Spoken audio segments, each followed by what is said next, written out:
नमस्कार दोस्तों, कालजयी कृतिया में आप सभी का स्वागत है। प्रस्तुत है मुंशी प्रेमचंद द्वारा लिखित उपन्यास गोदान। दोस्तों, गोदान मुंशी प्रेमचंद की सर्वोत्तम कृति मानी जाती है। इसका प्रकाशन सन 1936 ईस्वी में हिंदी ग्रंथ रत्नाकर कार्यालय बम्बई द्वारा किया गया था। गोदान को ग्रामीण जीवन व कृषि संस्कृति का महाकाव्य माना जाता है। आइए सुनते हैं उपन्यास का पहला भाग। होरी राम ने दोनों बैलों को सानी पानी देकर अपनी स्त्री धनिया से कहा, गोबर को ऊख गोड़ने भेज देना, मैं न जाने कब तक लौटूं, जरा मेरी लाठी तो दे दे। धनिया के दोनों हाथ गोबर से भरे थे, उपले पात कराई थे। बोली, अरे कुछ रस पानी तो कर लो, ऐसे जल्दी क्या है। होरी ने अपने झुर्रियों से भरे हुए माथे को सिकोड़ कर कहा, तुझे रस पानी की पड़ी है, मुझे यह चिंता है कि अबेर हो गई तो मालिक से भेंट न होगी। स्नान पूजा करने लगेंगे तो घंटों बैठे बीत जाएगा। इसी से तो कहती हूँ कुछ जलपान कर लो, और आज न जाओगे तो कौन हरज होगा, अभी तो परसों गए थे। तू जो बात नहीं समझती उसमें टांग क्यों अड़ाती है भाई, मेरी लाठी दे दे और अपना काम देख। यह इसे मिलते जुलते रहने का प्रसाद है कि अब तक जान बची हुई है, नहीं तो कहीं पता न लगता कि किधर गए। गांव में इतने आदमी तो हैं, किस पर बेदखली नहीं आई, किस पर कुर्की नहीं आई। जब दूसरे के पांव तले अपनी गर्दन दबी हुई है तो उन पांवों को सहलाने में ही कुशल है। धनिया इतने व्यवहार कुशल न थी। उसका विचार था कि हमने जमींदार के खेत जोते हैं तो वह अपना लगान ही तो लेगा, उसकी खुशामद क्यों करे, उसके तलवे क्यों सहलाएं। यद्यपि अपने विवाहित जीवन के इन 20 वर्षों में उसे अच्छी तरह अनुभव हो गया था कि चाहे कितने ही कतर ब्योंत करो, कितना ही पेट तन काटो, चाहे एक एक कौड़ी को दांत से पकड़ो, तथापि लगान का बेबाक होना मुश्किल है। फिर भी वह हार न मानती थी और इस विषय पर स्त्री पुरुष में आए दिन संग्राम छिड़ा रहता था। उसके 6 संतानों में अब केवल 3 जिंदा है। एक लड़का गोबर कोई 16 साल का और 2 लड़कियां सोना और रूपा 12 और 8 साल की। 3 लड़के बचपन में ही मर गए। उसका मन आज भी कहता था अगर उनकी दवा दारू होती तो वे बच जाते, पर वह एक थैली की भी दवा मंगवा न सकी थी। उसकी उम्र ही अभी क्या थी, 36वां ही तो साल था, पर सारे बाल पक गए थे, चेहरे पर झुर्रियाँ पड़ गई थीं, सारी देह ढल गई थी। वह सुंदर गेहुआ रंग सांवला हो गया था और आंखों से भी कम सोचने लगा था। पेट की चिंता ही के कारण तो कभी तो जीवन का सुख न मिला। इस चिरस्थायी जीर्णावस्था ने उसके आत्मसम्मान को उदासीनता का रूप दे दिया था। जिस गृहस्थी में पेट को रोटियां भी न मिले उसके लिए इतनी खुशामद क्यों। इस परिस्थिति से उसका मन बराबर विद्रोह किया करता था और 2-4 घुरकियां खा लेने पर ही उसे यथार्थ का ज्ञान होता था। उसने परास्त होकर होरी की लाठी, मिर्चाई, जूते, पगड़ी और तम्बाकू का बटुआ लाकर सामने पटक दिया। होरी ने उसकी ओर आंखें तरेर कर कहा, क्या ससुराल जाना है जो 5 पोशाक लाई है? ससुराल में भी तो कोई जवान साली सलहज नहीं बैठी है जिसे जाकर दिखाऊं। ये कहते हुए होरी के गहरे सांवले पिचके हुए चेहरे पर मुस्कुराहट की मृदुता छलक पड़ी। धनिया ने लजाते हुए कहा, ऐसे ही बड़े सजीले जवान हो कि साली सलहजे तुम्हें देखकर रिझ जाएंगी। होरी ने फटी हुई मिर्चई को बड़ी सावधानी से तह करके खाट पर रखते हुए कहा, तो तू क्या समझती है, मैं बूढ़ा हो गया, अभी तो 40 भी नहीं हुए, मर्द तो 60 पर पाठे होते हैं। जाकर शीशे में मुँह देखो, तुम जैसे मर्द 60 पर पाठे नहीं होते। दूध घी तो अंजन लगाने तक को नहीं मिलता, पाठे होंगे। तुम्हारी दशा देख देख कर तो मैं और भी सूखी जाती हूँ कि भगवान, यह बुढ़ापा कैसे कटेगा, किसके द्वार पर भीख मांगेंगे। होड़ी की वह क्षणिक मृदुता यथार्थ की इस आँच में झुलस गई। लकड़ी संभालता हुआ बोला, 60 तक पहुँचने की नौबत ना आने पाएगी धनिया, इसके पहले ही चल देंगे। धनिया ने तिरस्कार किया, अच्छा रहने दो, मत अशुभ मुँह से निकालो। तुमसे कोई अच्छी बात भी कहे तो लगते हो कोसने। होड़ी कंधे पर लाठी रखकर घर से निकला तो धनिया द्वार पर खड़ी उसे देर तक देखती रही। उसके निराशा भरे शब्दों ने धनिया के चोट खाए हुए हृदय में आतंक में कंपन सा डाल दिया था। वह जैसे अपने नारित्व के संपूर्ण तप और व्रत से पति को अभयदान दे रही थी। उसके अंतःकरण से जैसे आशीर्वादों का व्यूह सा निकलकर होड़ी को अपने अंदर छिपाए लेता था। विपन्नता के इस अथाह सागर में सुहाग ही वह तृण था जिसे पकड़े हुए वह सागर को पार कर रही थी।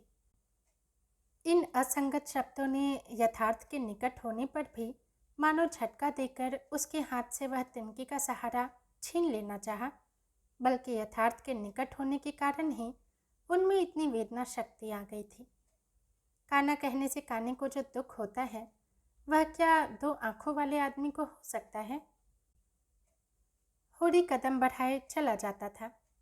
पगडंडी के दोनों ओर ऊख के पौधों की लहराती हुई हरियाली देखकर उसने मन में कहा, भगवान, कहीं गौ से बरखा करते और डांडी भी सुभीते से रहे तो एक गाय जरूर लेगा। देसी गायें तो न दूध दें न उनके बछवे ही किसी काम के हो।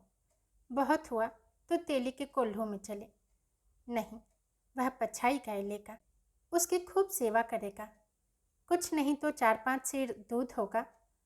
गोबर दूध के लिए तरस तरस कर रह जाता है।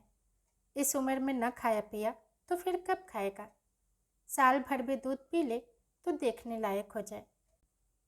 बछवे भी अच्छे बैल निकलेंगे। 200 से कम की गोई न होगी। फिर गऊ से ही तो द्वार की शोभा है। सवेरे सवेरे गऊ के दर्शन हो जाए तो क्या कहना। न जाने कब यह साथ पूरी होगी, कब वह शुभ दिन आएगा। हर एक गृहस्थ की भांति होड़ी के मन में भी गऊ की लालसा चिरकाल से संचित चली आती थी।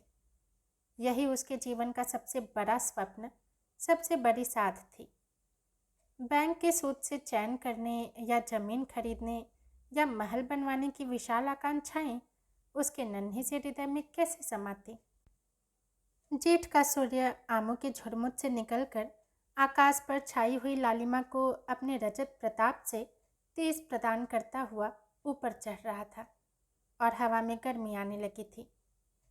दोनों ओर खेतों में काम करने वाले किसान उसे देखकर राम राम करते और सम्मान भाव से चिलम पीने का निमंत्रण देते थे। पर होड़ी को इतना अवकाश कहाँ था।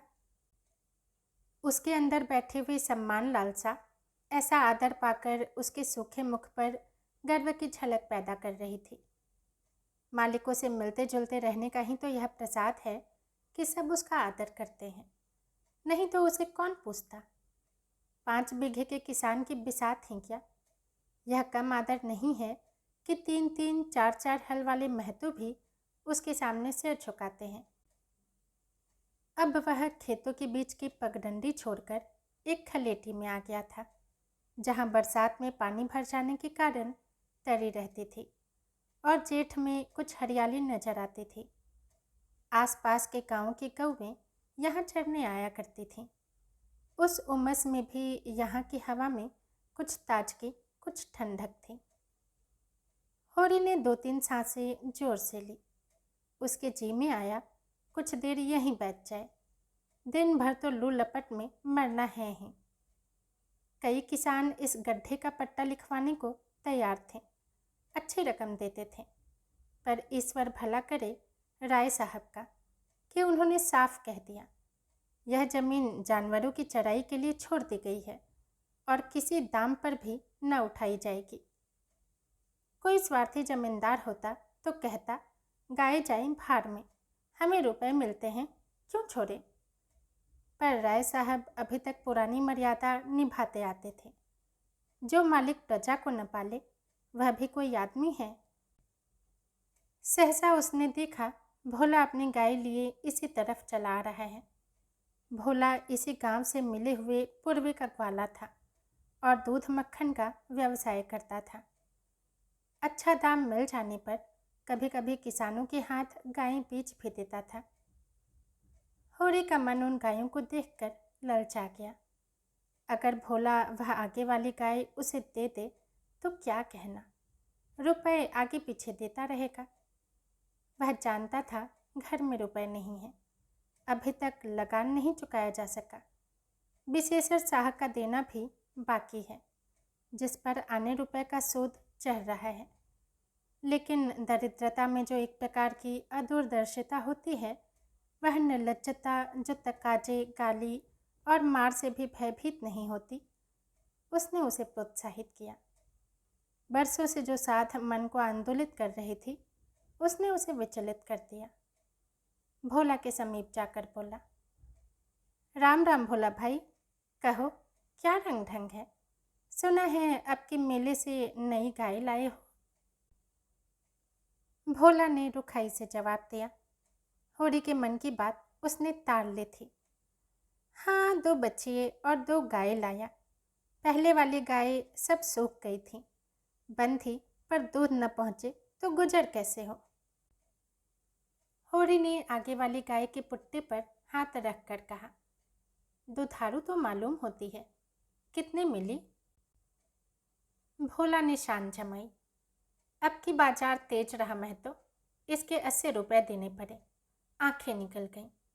30-30 रुपए तो दोनों कलोरों के दिए। 30 पर गाहक रुपए का 8 सेर दूध मांगता है।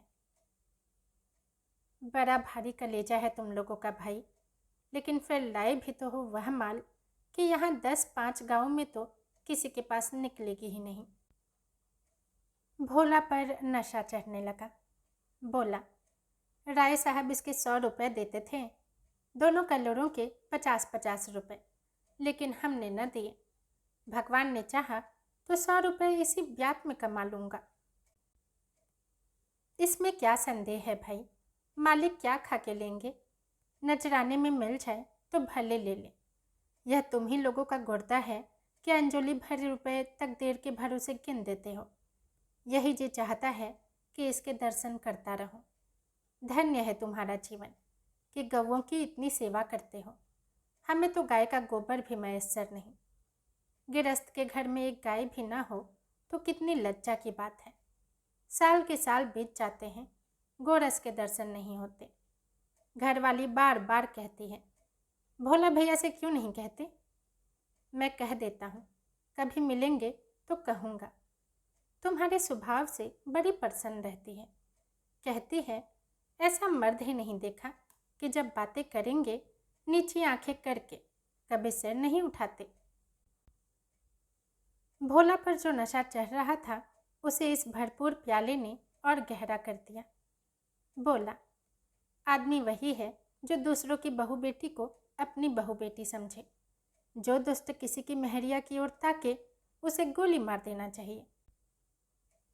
यह तुमने लाख रुपए की बात कह दी भाई। बस सज्जन वही जो दूसरों की आबरू समझे। जिस तरह मर्द के मर जाने से औरत अनाथ हो जाती है, उसी तरह औरत के मर जाने से मर्द के हाथ पांव टूट जाते हैं। मेरा तो घर उजड़ गया महतो, कोई एक लोटा पानी देने वाला भी नहीं। गत वर्ष भोला की स्त्री लू लग जाने से मर गई थी। यह होरी जानता था, लेकिन 50 बरस का खंखर भोला भीतर से इतना स्निग्ध है वह न जानता था। स्त्री की लालसा उसकी आंखों में सजल हो गई थी। होरी को आसन मिल गया। उसकी व्यावहारिक कृषक बुद्धि सजग हो गई। पुरानी मसल झूठी थोड़े है, बिन घर नि घर भूत का डेरा। कहीं सगाई क्यों नहीं ठीक कर लेते भाई? ताक में हूँ मैं तो, पर कोई जल्दी फंसता नहीं। 150 खर्च करने को भी तैयार हूँ, जैसी भगवान की इच्छा। अब मैं भी फिराक में रहूँगा। भगवान चाहेंगे तो जल्दी घर बस जाएगा। बस यही समझ लो कि उबर जाऊंगा भैया। घर में खाने को भगवान का दिया बहुत है। 4 पसेरी रोज दूध हो जाता है, लेकिन किस काम का। मेरी ससुराल में एक मेहरिया है। 3-4 साल हुए उसका आदमी उसे छोड़कर कलकत्ते चला गया। बेचारी पिसाई करके गुजारा कर रही है। बाल बच्चा भी कोई नहीं। देखने सुनने में अच्छी है, बस लक्ष्मी समझ लो। भोला का सिकुड़ा हुआ चेहरा जैसे चिकना गया। आशा में कितनी सुधा है। बोला, अब तो तुम्हारा ही आसरा है महतो। छुट्टी हो तो चलो एक दिन देख आएं। मैं ठीक ठाक करके तब तुमसे कहूँगा। बहुत उतावली करने से भी काम बिगड़ जाता है। जब तुम्हारी इच्छा हो तब चलो, उतावली काहे की। इस कबरी पर मन ललचाया हो तो ले लो। यह गाय मेरे मान की नहीं है दादा। मैं तुम्हें नुकसान नहीं पहुंचाना चाहता। अपना धर्म यह नहीं है कि मित्रों का गला दबाएं। जैसे इतने दिन बीते हैं वैसे और भी बीत जाएंगे। तुम तो ऐसी बातें करते हो होरी, जैसे हम तुम दो हैं। तुम गाय ले जाओ, दाम जो चाहे देना। जैसे मेरे घर रही वैसे तुम्हारे घर रही। 80 रुपये में ली थी, तुम 80 रुपये ही दे देना। जाओ। लेकिन मेरे पास नगद नहीं है दादा, समझ लो। तो तुमसे नगद कौन मांगता है भाई। होरी की छाती गज भर की हो गई। 80 रुपये में गाय महंगी न थी। ऐसा अच्छा डील टॉल। दोनों जून में 6-7 सेर दूध, सीधी ऐसी कि बच्चा भी दोहले। इसका तो एक एक बाछा 100-100 का होगा।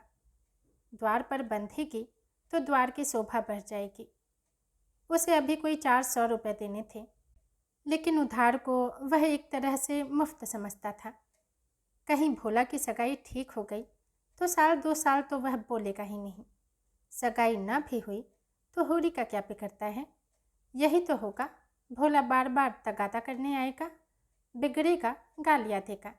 लेकिन होरी को इसकी ज़्यादा शर्म न थी। इस व्यवहार का वह आदी था। कृषक के जीवन में तो यह प्रसाद है। भोला के साथ वह छल कर रहा था और यह व्यापार उसकी मर्यादा के अनुकूल न था। अब भी लेन देन में उसके लिए लिखा पढ़ी होने और न होने में कोई अंतर न था। सूखे बूढ़े की विपदाएं उसके मन को भीरू बनाए रहती थी। ईश्वर का रौद्र रूप सदैव उसके सामने रहता था, पर यह छल उसकी नीति में छल न था। यह केवल स्वार्थ सिद्धि थी और यह कोई बुरी बात न थी। इस तरह का छल तो वह दिन रात किया करता था। घर में 2-4 रुपये पड़े रहने पर भी महाजन के सामने कसमें खा जाता था कि एक पाई भी नहीं है। सन को कुछ गीला कर देना और रुई में कुछ बिनौले भर देना उसकी नीति में जायज़ था। और यहाँ तो केवल स्वार्थ न था, थोड़ा सा मनोरंजन भी था। बुढ़ों का बुढ़मस हास्यास्पद वस्तु है और ऐसे बुढ़ों से अगर कुछ ऐंठ भी लिया जाए तो कोई दोष पाप नहीं। भोला ने गाय की बगहिया होरी के हाथ में देते हुए कहा, ले जाओ महतो, तुम भी क्या याद करोगे। ब्याते ही 6 सेर दूध लेना। चलो मैं तुम्हारे घर तक पहुंचा दूँ। शायद तुम्हें अनजान समझकर रास्ते में कुछ दिक करे। अब तुमसे सच कहता हूँ, मालिक 90 रुपये देते थे, पर उनके यहाँ गवों की क्या कदर। मुझसे लेकर किसी हाकिम हुक्काम को दे देते। हाकिमों को गऊ की सेवा से क्या मतलब, वह तो खून चूसना भर जानते हैं। जब तक दूध देगी रखेंगे, फिर किसी के हाथ बेच देंगे। किसके पल्ले पड़ती कौन जाने। रुपया ही सब कुछ नहीं है भैया, कुछ अपना धर्म भी तो है। तुम्हारे घर आराम से रहेगी तो यह न होगा कि तुम आप खाकर सो रहो और गऊ भूखी खड़ी रहे। उसकी सेवा करोगे, प्यार करोगे, चुमकारोगे, गऊ हमें आशीर्वाद देगी। तुमसे क्या कहूँ भैया, घर में चंगुल भर भी भूसा नहीं रहा। रुपए सब बाजार में निकल गए। सोचा था महाजन से कुछ लेकर भूसा ले लेंगे, लेकिन महाजन का पहला ही नहीं चुका। उसने इनकार कर दिया। इतने जानवरों को क्या खिलाएं, यही चिंता मारे डालती है। चुटकी चुटकी भर खिलाऊं तो मन भर रोज का खर्च है। भगवान ही पार लगाए तो लगे। होरी ने सहानुभूति के स्वर में कहा, तुमने हमसे पहले क्यों नहीं कहा? हमने एक गाड़ी भूसा भेज दिया। भोला ने माथा ठोक कर कहा, इसीलिए नहीं कहा भैया कि सबसे अपना दुख क्यों रो। बात कोई नहीं, हंसते सब हैं। जो गायें सूख गई हैं उनका गम नहीं, पत्ती सत्ती खिलाकर चिल्ला लूँगा, लेकिन अब यह तो रातिब बिना नहीं रह सकती। हो सके तो 10-20 रुपए भूसे के लिए दे दो। किसान पक्का स्वार्थी होता है, इसमें संदेह नहीं। उसकी गांठ से रिश्वत के पैसे बड़ी मुश्किल से निकलते हैं। भाव ताव में भी वह चौकस होता है। ब्याज की एक एक पाई छुड़ाने के लिए वह महाजन की घंटों चिरौरी करता है। जब तक पक्का विश्वास न हो जाए वह किसी के फुसलाने में नहीं आता। लेकिन उसका संपूर्ण जीवन प्रकृति से स्थायी सहयोग है। वृक्षों में फल लगते हैं, उन्हें जनता खाती है। खेती में अनाज होता है, वह संसार के काम आता है। गाय के थन में दूध होता है, वह खुद पीने नहीं जाती, दूसरे ही पीते हैं। मेघों से वर्षा होती है, उससे पृथ्वी तृप्त होती है। ऐसी संगति में कुत्सित स्वार्थ के लिए कहाँ स्थान। होरी किसान था और किसी के जलते हुए घर में हाथ सेकना उसने सीखा ही न था।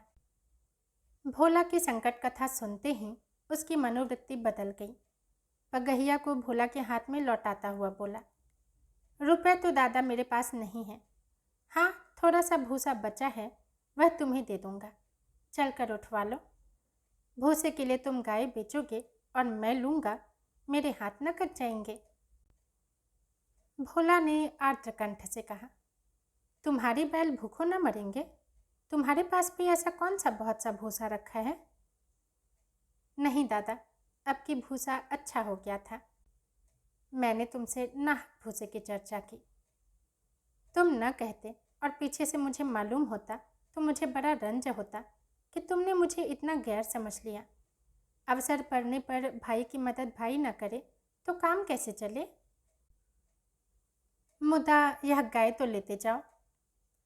अभी नहीं दादा, फिर ले लूँगा।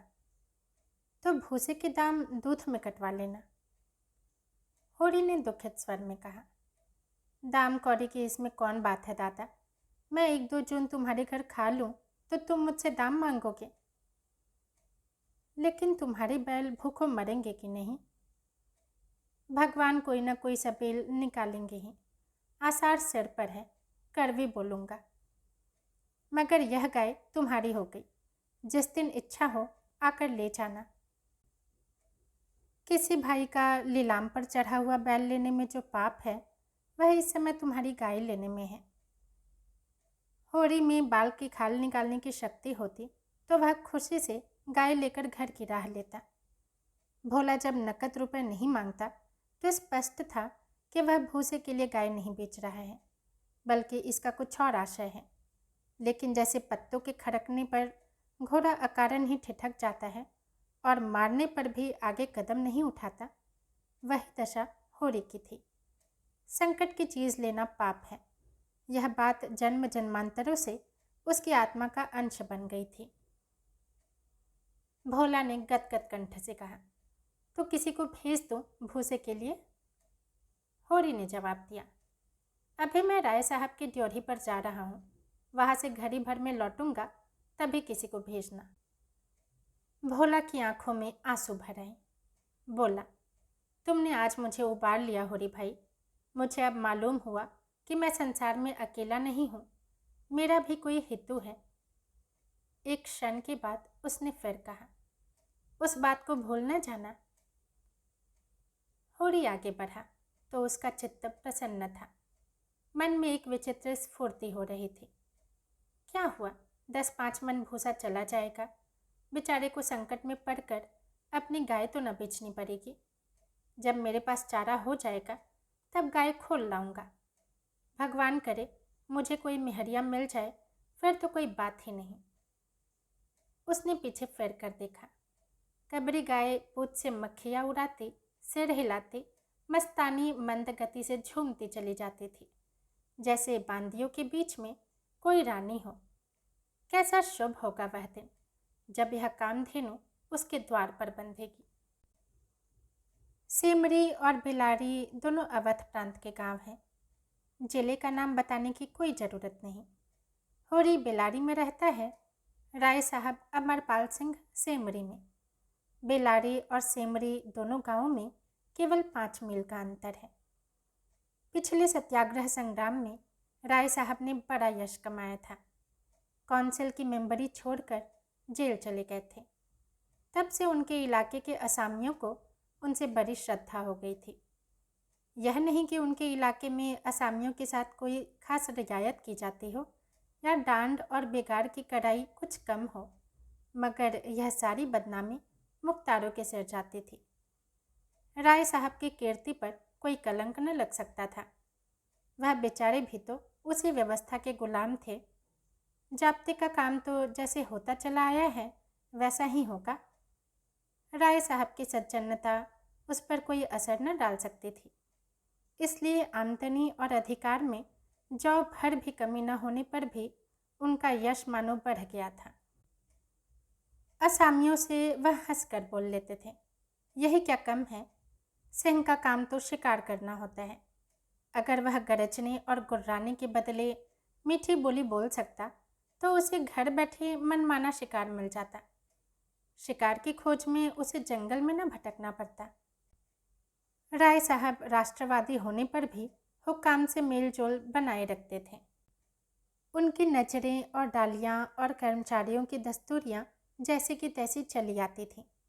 साहित्य और संगीत के प्रेमी थे, ड्रामा के शौकीन, अच्छे वक्ता थे, अच्छे लेखक, अच्छे निशानेबाज। उनकी पत्नी को मरे आज 10 साल हो चुके थे, मगर दूसरी शादी न की थी। हंस बोलकर अपने विधुर जीवन को बहलाते रहते थे। होरी ड्योढ़ी पर पहुंचा तो देखा कि जेठ के दशहरे के अवसर पर होने वाले धनुष यज्ञ की बड़ी जोरों से तैयारियां हो रही हैं। कहीं रंगमंच बन रहा था, कहीं मंडप, कहीं मेहमानों का आतिथ्य गृह, कहीं दुकानदारों के लिए दुकानें। धूप तेज हो गई थी, पर राय साहब खुद काम में लगे हुए थे। अपने पिता से संपत्ति के साथ साथ उन्होंने राम की भक्ति भी पाई थी और धनुष यज्ञ को नाटक का रूप देकर उसे श्रेष्ठ मनोरंजन का साधन बना दिया था। इस अवसर पर उनके यार दोस्त, हाकिम हुक्काम सभी निमंत्रित होते थे और 2-3 दिन इलाके में बड़ी चहल पहल रहती थी। राय साहब का परिवार बहुत विशाल था। कोई 150 आदमी एक साथ भोजन करते थे। कई चचा थे, दर्जनों चचेरे भाई, कई सगे भाई, 20 से भी अधिक नाते के भाई। एक चचा साहब राधा के अनन्य उपासक थे और बराबर वृंदावन में रहते थे। भक्ति रस के कितने ही कवित्त रच डाले थे और समय समय पर उन्हें छपवा कर दोस्तों की भेंट कर देते थे। एक दूसरे चचा थे जो राम के परम भक्त थे और फारसी भाषा में रामायण का अनुवाद कर रहे थे। रियासत से सबके वजीफे बंधे हुए थे, किसी को कोई काम करने की जरूरत न थी। होरी मंडप में खड़ा अभी सोच ही रहा था कि अपने आने की सूचना राय साहब को कैसे दे। सहसा राय साहब उधर ही आ निकले और उसे देखते ही बोले, अरे तू आ गया होरी, मैं तो तुझे बुलवाने वाला था। देख, अब कि तुझे राजा जनक का माली बनना पड़ेगा, समझ के आना। जिस वक्त श्री जानकी जी मंदिर में पूजा करने जाती हैं, उसी वक्त तू एक गुलदस्ता लिए खड़ा रहेगा और जानकी जी को भेंट करेगा। गलती न करना और देख, असामियों से ताकीद करके यह कह देना कि सब के सब शगुन लेकर आए। मेरे साथ कोठी में आ, तुझसे कुछ बातें करनी है। वह आगे आगे कोठी की ओर चले, होरी पीछे पीछे चला। वहीं एक घने वृक्ष की छाया में एक कुर्सी पर बैठ गए और होरी को जमीन पर बैठने का इशारा करके बोले, समझ गया मैंने क्या कहा? कारकुन को तो जो कुछ करना है वह करेगा ही, लेकिन आसामी जितने मन से आसामी की बात सुनता है, कारकुन की नहीं सुनता। हमें इन्हीं 5-7 दिनों में 20,000 का प्रबंध करना है। कैसे होगा समझ में नहीं आता। तुम सोचते होगे मुझ टके के आदमी से मालिक क्यों अपना दुखड़ा ले बैठे। किससे अपने मन की बात कहूँ। न जाने क्यों तुम्हारे ऊपर विश्वास होता है। इतना जानता हूँ कि तुम मन में मुझ पर हंसोगे नहीं, और हंसो भी तो तुम्हारी हंसी मैं बर्दाश्त कर सकता हूँ। नहीं सह सकता उनकी हंसी जो अपने बराबर के हैं, क्योंकि उनकी हंसी में ईर्ष्या, व्यंग्य और जलन है। और वे क्यों नहीं हंसेंगे। मैं भी तो उनकी दुर्दशा, विपत्ति और पतन पर हंसता हूँ, दिल खोलकर, तालियां बजाकर। संपत्ति और सहृदयता में बैर है। हम भी दान देते हैं, धर्म करते हैं, लेकिन जानते हो क्यों? केवल अपने बराबर वालों को नीचा दिखाने के लिए। हमारा दान और धर्म कोरा अहंकार है, विशुद्ध अहंकार। हम में से किसी पर डिग्री हो जाए, कुर्की आ जाए, बकाया मालगुजारी की इल्लत में हवालात हो जाए, किसी का जवान बेटा मर जाए, किसी की विधवा बहू निकल जाए, किसी के घर में आग लग जाए, कोई किसी वैश्या के हाथों उल्लू बन जाए या अपने असामियों के हाथों पिट जाए, तो उसके और सभी भाई उस पर हंसेंगे, बगले बजाएंगे, मानो सारे संसार की संपदा मिल गई। और मिलेंगे तो इतने प्रेम से जैसे हमारे पसीने की जगह खून बहाने को तैयार है। अरे और तो और हमारे चचेरे, फुफेरे, ममेरे, मौसेरे भाई जो इसी रियासत की बदौलत मौज उड़ा रहे हैं, कविता कर रहे हैं और जुए खेल रहे हैं, शराबें पी रहे हैं और अय्यासी कर रहे हैं, वह भी मुझसे जलते हैं।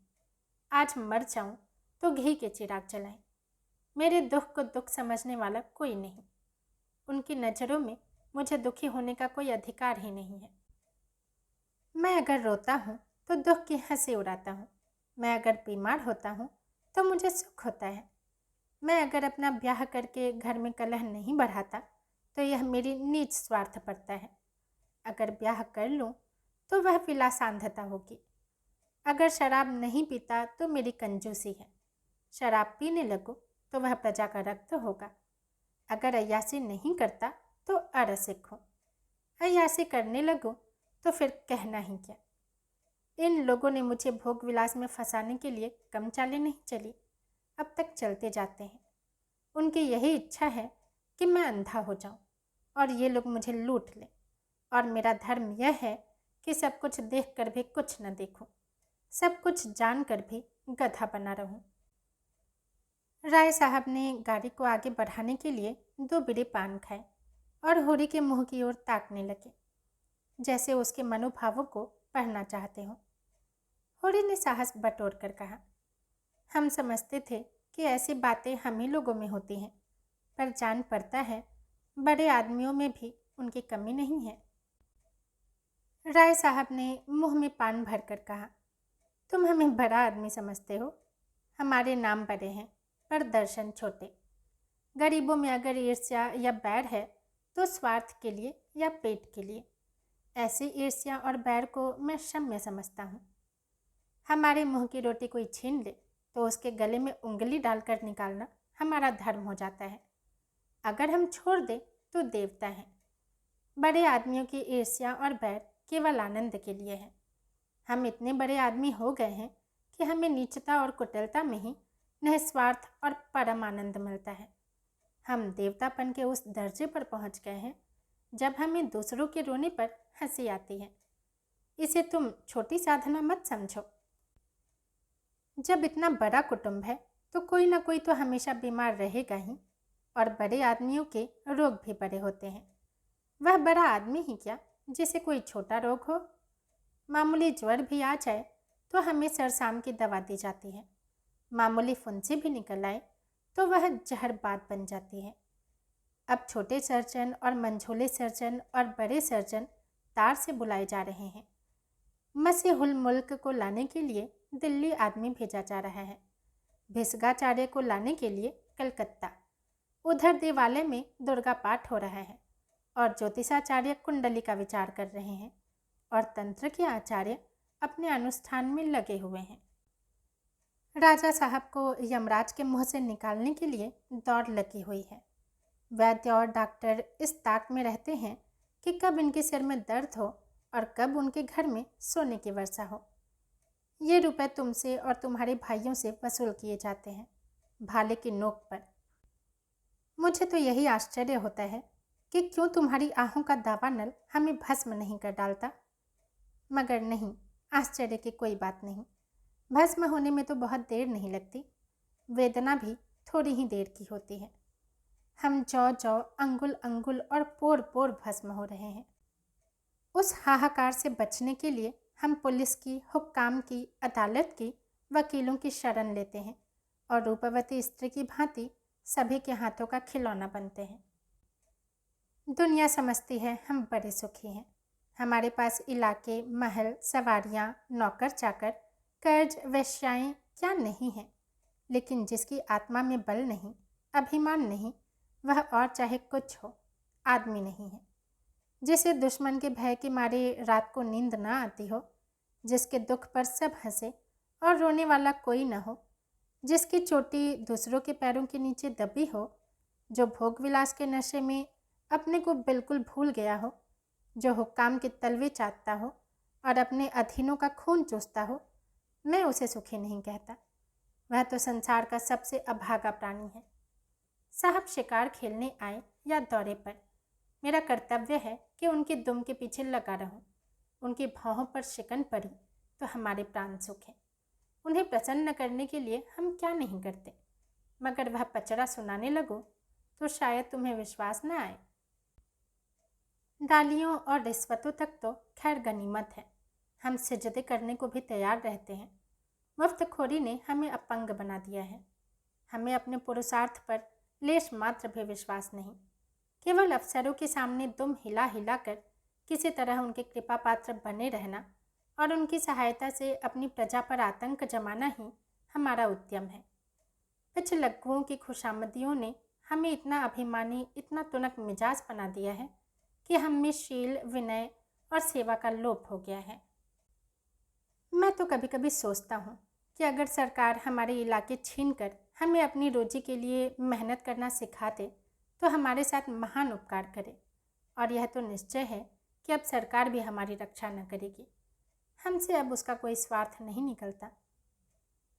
लक्षण कह रहे हैं कि बहुत जल्द हमारे वर्ग की हस्ती मिट जाने वाली है। मैं उस दिन का स्वागत करने के लिए तैयार बैठा हूँ। ईश्वर वह दिन जल्दी लाए। वह हमारे उद्धार का दिन होगा। हम परिस्थितियों के शिकार बने हुए हैं। यह परिस्थिति ही हमारा सर्वनाश कर रही है और जब तक संपत्ति की यह बेड़ी हमारे पैरों से न निकलेगी, जब तक यह अभिशाप हमारे सिर पर मंडराता रहेगा, हम मानवता का वह पद न पा सकेंगे जिस पर पहुंचना ही जीवन का अंतिम लक्ष्य है। राय साहब ने फिर गिलौरी दान निकाला और कई गिलौरियां निकालकर मुंह में भर ली। कुछ और कहने वाले थे कि एक चपरासी ने आकर कहा, सरकार, बेगारों ने काम करने से इनकार कर दिया है। कहते हैं जब तक हमें खाने को न मिलेगा हम काम न करेंगे। हमने धमकाया तो सब काम छोड़कर अलग हो गए। राय साहब के माथे पर बल पड़ गए। आंखें निकाल कर बोले, चलो मैं इन दुष्टों को ठीक करता हूँ। जब कभी खाने को नहीं दिया तो आज यह नई बात क्यों? एक आने रोज के हिसाब से मजूरी मिलेगी जो हमेशा मिलती रही है और इस मजूरी पर काम करना होगा, सीधे करे या टेढ़े। फिर होरी की ओर देखकर बोले, तुम अब जाओ होरी, अपनी तैयारी करो। जो बात मैंने कही है उसका ख्याल रखना। तुम्हारे गांव से मुझे कम से कम 500 की आशा है। राय साहब झल्लाते हुए चले गए। होरी ने मन में सोचा, अभी यह कैसे कैसे नीति और धर्म की बातें कर रहे थे और एकाएक इतने गर्म हो गए। सूर्य सिर पर आ गया था। उसके तेज से अभिभूत होकर वृक्ष ने अपना पसार समेट लिया था। आकाश पर मटियाली गर्द छाई हुई थी और सामने की पृथ्वी कांपते हुए जान पड़ती थी। होरी ने अपना डंडा उठाया और घर चला। शगुन के रुपए कहाँ से आएंगे, इसकी चिंता उसके सिर पर सवार थी। होरी अपने गांव के समीप पहुंचा तो देखा अभी तक गोबर खेत में ऊख गोड़ रहा है और दोनों लड़कियां भी उसके साथ काम कर रही हैं। लू चल रही थी, बगुले उठ रहे थे, भूतल धधक रहा था, जैसे प्रकृति ने वायु में आग खोल दी हो। ये सब अभी तक खेत में क्यों हैं? क्या काम के पीछे सब जान देने पर तुले हुए हैं?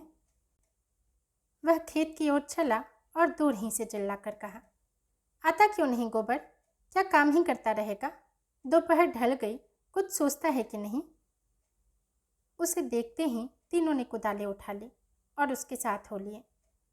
गोबर सांवला, लंबा, इकहरा युवक था जिसे इस काम में रुचि न मालूम होती थी। प्रसन्नता की जगह मुख पर असंतोष और विद्रोह था। वह इसलिए काम में लगा हुआ था कि वह दिखाना चाहता था उसे खाने पीने की कोई फिक्र नहीं है।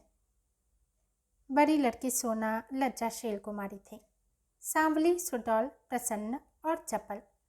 गाढ़ी की लाल साड़ी जिसे वह घुटनों से मोड़कर कमर में बांधे हुए थी, उसके हल्के शरीर पर कुछ लदी हुई सी थी और उसे प्रौढ़ता की गरिमा दे रही थी। छोटी रूपा 5-6 साल की छोकरी थी, मैली, सिर पर बालों का एक घोंसला सा बना हुआ, एक लंगोटी कमर में बांधे, बहुत ही ढीठ और रोनी। रूपा ने होरी की टांगों से लिपट कर कहा, काका देखो, मैंने एक ढेला भी नहीं छोड़ा। बहन कहती है जब पेड़ तले बैठ, ढेले न तोड़े जाएंगे काका, तो मिट्टी कैसे बराबर होगी? होरी ने उसे गोद में उठाकर प्यार करते हुए कहा, तूने बहुत अच्छा किया बेटी, चल घर चले। कुछ देर अपने विद्रोह को दबाए रहने के बाद गोबर बोला, या तुम रोज रोज मालिकों की खुशामद करने क्यों जाते हो?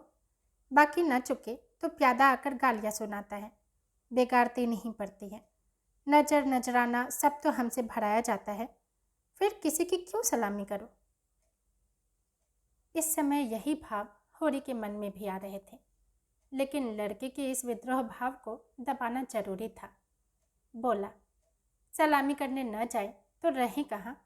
भगवान ने जब गुलाम बना दिया है तो अपना क्या बस है? यह इसी सलामी की बरकत है कि द्वार पर मरैया डाल दी और किसी ने कुछ नहीं कहा। घोड़े ने अपने द्वार पर खूंटा गाड़ा था जिस पर कारिंदों ने 2 रुपए डांड ले लिए थे। तलैया से कितनी मिट्टी हमने खोदी, कारिंदों ने कुछ नहीं कहा। दूसरा खोदे तो नजर देनी पड़े। अपने मतलब के लिए सलामी करने जाता हूँ, पाँव में सनीचर नहीं है और न सलामी करने में कोई बड़ा सुख मिलता है। घंटों खड़े रहो तब जाकर मालिक को खबर होती है। कभी बाहर निकलते हैं, कभी कहला देते हैं कि फुर्सत नहीं है। गोबर ने कटाक्ष किया, बड़े आदमियों की हाँ में हाँ मिलाने में कुछ न कुछ आनंद तो मिलता ही है, नहीं तो लोग मेंबरी के लिए क्यों खड़े हों? जब सिर पर पड़ेगी तब मालूम होगा बेटा, अभी जो चाहे कह लो। पहले मैं भी यही सब बातें सोचा करता था, पर अब मालूम हुआ कि हमारी गर्दन दूसरों के पैरों के नीचे दबी हुई है, अकड़ कर निबाह नहीं हो सकता। पिता पर अपना क्रोध उतार कर गोबर का मन कुछ शांत हो गया और अब चुपचाप चलने लगा। सोना ने देखा रूपा बाप की गोद में चढ़ी बैठी है तो उसे ईर्ष्या हुई। वह रूपा को डांट कर बोली, अब गोद से उतर कर पाँव पाँव क्यों नहीं चलती? क्या तेरे पाँव टूट गए हैं? रूपा ने सोना को चिढ़ाने के लिए बाप के गर्दन में हाथ डालकर ठिठाई से कहा, ना उतरेंगे, जाओ। काका, बहन हमको रोज चिढ़ाती है कि तू रूपा है, मैं सोना हूँ, मेरा नाम कुछ और रख दो। होरी ने सोना को बनावटी रोज से देखकर कहा, तू उसे क्यों चिढ़ाती है सोनिया? सोना तो देखने भर को है, निबाह तो रूपा से होता है। रूपा ना हो तो रुपए कहाँ से बने, बता। सोना ने अपने पक्ष का समर्थन किया। सोना न हो तो मोहर कैसे बने, नथुनिया कहाँ से आए, कंठा कैसे बने? गोबर भी एकाएक इस विनोदमय विवाद में शरीक हो गया। वह रूपा से बोला, तू कह दे कि सोना तो सूखी पत्ती की तरह पीला होता है, रूपा तो उजला होता है जैसे सूरज। सोना बोली, शादी ब्याह में पीली साड़ी पहनी जाती है, उजली साड़ी कोई नहीं पहनता। रूपा इस दलील से परास्त हो गई। गोबर और होरी की कोई दलील इसके सामने न ठहर सकी। उसने शुद्ध आंखों से होरी को देखा। होरी को एक नई युक्ति सूझ गई। बोला, सोना बड़े आदमियों के लिए है, हम गरीबों के लिए तो रूपा ही है। जैसे जौ को राजा कहते हैं, गेहूं को चमार इसलिए ना कि गेहूं बड़े आदमी खाते हैं, जौ हम लोग खाते हैं। सोना के पास इस सबल युक्ति का कोई जवाब न था। परास्त होकर बोली, तुम सब जने एक और हो गए, नहीं रुपया को रुला कर छोड़ती। रूपा ने उंगली मटकाकर तेज आवाज में कहा, ए राम सोना चमार, ए राम सोना चमार। इस विजय का उसे इतना आनंद हुआ कि बाप की गोद में रह न सकी, जमीन पर कूद पड़ी और उछल उछल कर यही रट लगाने लगी, रूपा राजा सोना चमार, रूपा राजा सोना चमार। ये लोग घर पहुंचे तो धनिया द्वार पर खड़ी इनकी बाट जोह रही थी। रोस्ट होकर बोली, आज इतनी देर क्यों की गोबर, काम के पीछे कोई परान थोड़ी ही दे देता है। फिर पति से गर्म होकर कहा, तुम भी वहां से कमाई करके लौटे तो खेत में पहुंच गए, खेत कहीं भागा जाता था। द्वार पर कुआं था। होरी और गोबर ने एक एक कलसा पानी सिर पर ओढ़ेला, रूपा को नहलाया और भोजन करने गए। जौ की रोटियां थीं, पर गेहूं जैसी सफ़ेद और चिकनी। अरहर की दाल थी जिसमें कच्चे आम पड़े हुए थे। रूपा बाप की थाली में खाने बैठी। सोना ने उसे ईर्ष्या भरी आंखों से देखा, मानो कह रही थी, वाह रे दुलार। धनिया ने पूछा, मालिक से क्या बातचीत हुई। होरी ने लोटा भर पानी चढ़ाते हुए कहा, यही तहसील वसूल की बात थी, और क्या। हम लोग यही समझते हैं बड़े आदमी बहुत सुखी होंगे, लेकिन सच पूछो तो वह हमसे भी ज़्यादा दुखी हैं। हमें अपने पेट की ही चिंता है, उन्हें तो हजारों चिंताएं घेरे रहती हैं।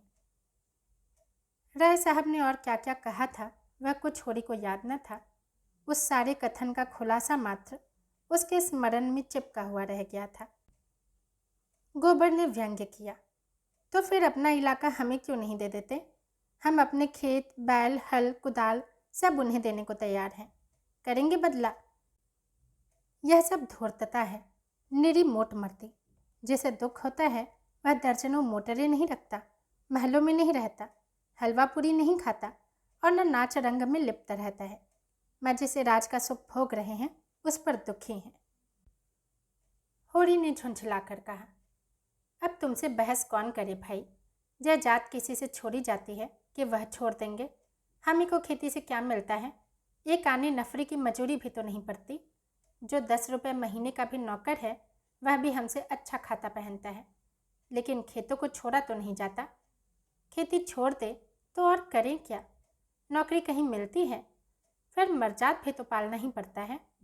खेती में जो मर्जाद है वह नौकरी में तो नहीं है। इसी तरह जमींदारों का हाल भी समझ लो, उनकी जान को भी तो सैकड़ों रोग लगे हुए हैं। हाकिमों को रसद पहुंचाओ, उनकी सलामी करो, अमलों को खुश करो, तारीख पर मालगुजारी न चुका दे तो हवालात हो जाए, कुर्की आ जाए।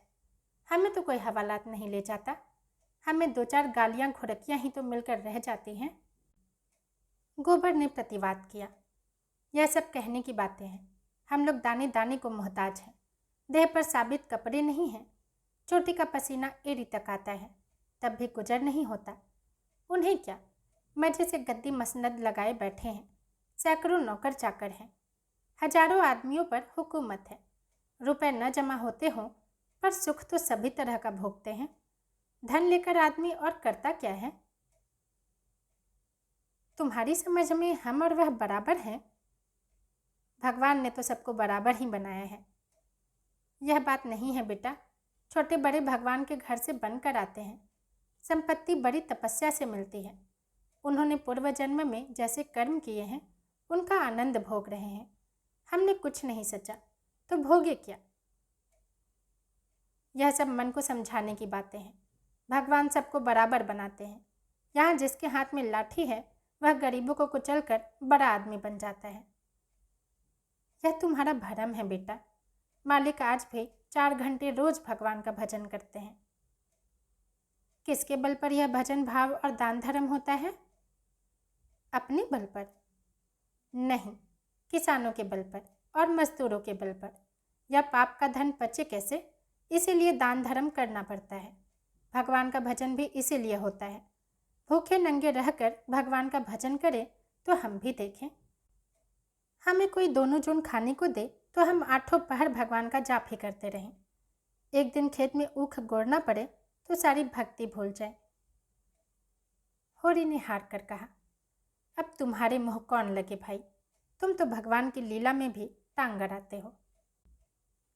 तीसरे पहर गोबर कुदाल लेकर चला तो होरी ने कहा, जरा ठहर जाओ बेटा, हम भी चलते हैं।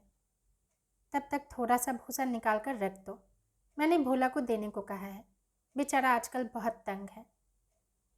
गोबर ने पिता को अवज्ञा भरी आंखों से देखकर कहा, हमारे पास बेचने को भूसा नहीं है। बेचता नहीं हूँ भाई, यूं ही दे रहा हूँ, वह संकट में है, उसकी मदद तो करनी ही पड़ेगी। हमें तो उन्होंने कभी एक गाय नहीं दे दी। दे तो रहा था पर हमने ली नहीं। धनिया मटक कर बोली, गाय नहीं, वह दे रहा था, इन्हें गाय दे देगा। आँख में अंजन लगाने को कभी चिल्लू भर दूध तो भेजा नहीं, गाय दे देगा। होरी ने कसम खाई, नहीं जवानी कसम, अपनी पछाई गाय दे रहे थे। हाथ तंग है, भूसा चारा नहीं रख सके, अब एक गाय बेचकर भूसा लेना चाहते हैं। मैंने सोचा संकट में पड़े आदमी की गाय क्यों लूँ, थोड़ा सा भूसा दिए देता हूँ, कुछ रुपए हाथ आ जाएंगे तो गाय ले लूँगा, थोड़ा थोड़ा करके चुका दूँगा। 80 रुपए की है, मगर ऐसी कि आदमी देखता रहे। गोबर ने आड़े हाथों लिया, तुम्हारा यही धर्मात्मापन तो तुम्हारी दुर्गत कर रहा है। साफ साफ तो बात है, 80 रुपए की गाय है, हमसे 20 रुपए का भूसा ले लें और गाय हमें दे दे, 60 रुपए रह जाएंगे, वह हम धीरे धीरे दे देंगे। होरी रहस्यमय ढंग से मुस्काया, मैंने ऐसी चाल सोची है कि गाय सेंत मेत में हाथ आ जाए, कहीं भोला की सगाई ठीक करनी है, बस 2-4 मन भूसा तो खाली अपना रंग जमाने को देता हूँ। गोबर ने तिरस्कार किया, तो तुम अब सबकी सगाई ठीक कराते फिरोगे। धनिया ने तीखी आंखों से देखकर कहा, अब यही एक उद्यम तो रह गया है, नहीं देना है हमें भूसा किसी को, यहाँ भोला भाली किसी का कर्ज नहीं खाया है। होरी ने अपनी सफाई दी, अगर मेरे जतन से किसी का घर बस जाए तो इसमें कौन सी बुराई है। गोबर ने चिलम उठाई और आग लेने चला गया, इसे यह झमेला बिल्कुल नहीं भाता था। धनिया ने सिर हिलाकर कहा, जो उनका घर बसाएगा वह 80 रुपए की गाय लेकर चुप न होगा, एक थैली गिनवाएगा। होरी ने पुचारा दिया, यह मैं जानता हूँ, लेकिन उनकी भलमनसी को भी तो देखो, मुझसे जब मिलता है तेरा बखान ही करता है, ऐसी लक्ष्मी है, ऐसी सलीकेदार है। धनिया के मुख पर स्निग्धता झलक पड़ी, मन भाई मुड़िया हिलाए वाले भाव से बोले, मैं उनके बखान की भूखी नहीं हूँ, अपना बखान धरे रहें। होरी ने स्नेह भरी मुस्कान के साथ धनिया की ओर देखकर कहा, मैंने तो कह दिया भैया, वह नाक पर मक्खी भी नहीं बैठने देती, गालियों से तो बात करती है, लेकिन वह यही कहे जाए कि औरत नहीं लक्ष्मी है। बात यह है कि उसकी घरवाली जबान की बड़ी तेज थी, बेचारा उसके डर के मारे भागा भागा फिरता था, कहता था जिस दिन तुम्हारी घरवाली का मुंह सवेरे देख लेता हूँ उस दिन कुछ न कुछ जरूर हाथ लगता है। मैंने कहा तुम्हारे हाथ लगता होगा, यहाँ तो रोज़ देखते हैं, कभी पैसे से भेंट नहीं होती। तुम्हारे भाग ही खोटे हैं तो मैं क्या करूँ। लगा अपनी घरवाली की बुराई करने, भिखारी को भीख तक तो देती नहीं थी, झाड़ू लेकर मारने दौड़ती थी, लालची ऐसी थी कि नमक तक दूसरों के घर से मांग लाती थी। मरने पर किसी की क्या बुराई करूं, मुझे देखकर जल उठती थी।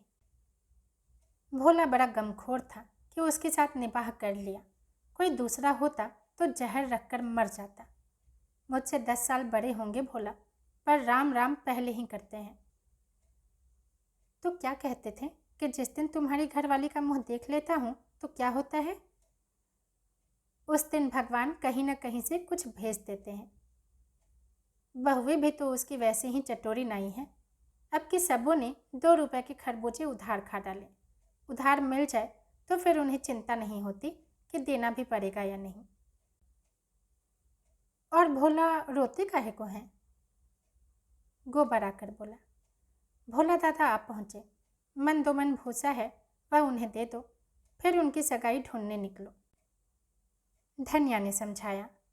आदमी द्वार पर बैठा है, उसके लिए खाट वाट तो डाल नहीं दी, ऊपर से लगे फुनफुनाने। कुछ तो भलमनसी सीखो। कल सा ले आओ, पानी भरकर रख दो, हाथ मुँह धोए, कुछ रस पानी ला दो। मुसीबत में ही आदमी दूसरों के सामने हाथ फैलाता है। होरी बोला, रस बस का काम नहीं है, कोई पाहुने थोड़ी हैं। धनिया बिगड़ी, पाहुने और कैसे होते हैं? रोज रोज तो तुम्हारे द्वार पर नहीं आते हैं, इतनी दूर से धूप धाम करके आए हैं, प्यास लगी ही होगी। रुपया देख, डिब्बे में तमाकू है कि नहीं? गोबर के मारे काहे को बची होगी। दौड़ कर 1 पैसे की तमाकू सहुआइन की दुकान से ले लो। भोला की आज जितनी खातिर हुई और कभी न हुई होगी। गोबर ने खाद डाल दी, सोना रस घोल लाई, रूपा तमाकू भर लाई। धनिया द्वार पर किवाड़ की आड़ में खड़ी अपने कानों से अपना बखान सुनने के लिए अधीर हो रही थी। भोला ने चिलम हाथ में लेते हुए कहा, अच्छे घरनी घर में आ जाए तो समझ लो लक्ष्मी आ गई। वही जानती है छोटे बड़े का आदर सत्कार कैसे करना चाहिए। धनिया के हृदय में उल्लास का कंपन हो रहा था।